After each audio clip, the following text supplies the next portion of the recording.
Okay, so picking up directly where we just left off, radical accountability. So the thing about accountability is, like I said previously, I've been in the oil and gas for 25 years. I was crafted by some very hard men who came from the 70s and the 80s in the oil and gas. And one thing I learned right from the beginning from that, well, actually, I mean, I was released from prison and then I got right into the oil and gas. So those two environments kind of meshed quite perfectly well together, right?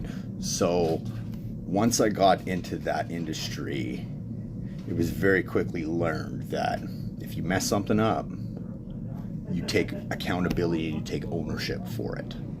So throughout my whole working career, which is then transferred into my life, it's easier for me to just tap my shoulder and say, I did it. That was my fault. I messed it up.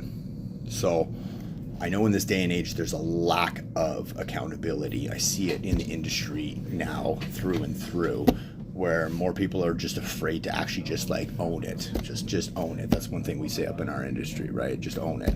If you do it, if you did it wrong, and sometimes even if you didn't do it wrong, if there's a group of people and something goes down, I'm more likely to just say, yeah, it was my fault. Blame me, right? And I find that you get a lot more respect when you can own your shit, right?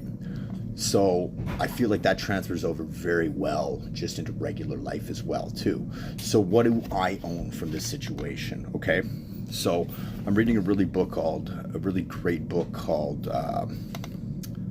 The Superior Man. Phenomenal.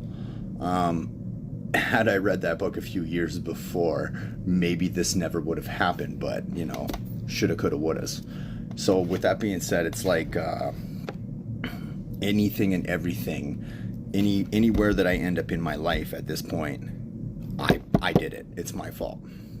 So I don't want to keep rambling on about the X and this and that, but I mean that's kind of what the launch pad is here, right? So me coming home to this one paragraph letter, that's my fault.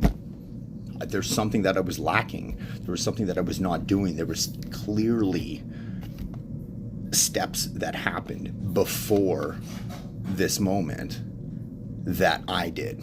That's my fault, right? So anything and everything from that point is all my fault, right?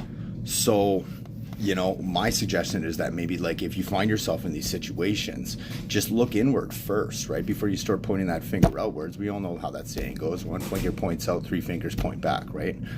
Look at those three fingers first.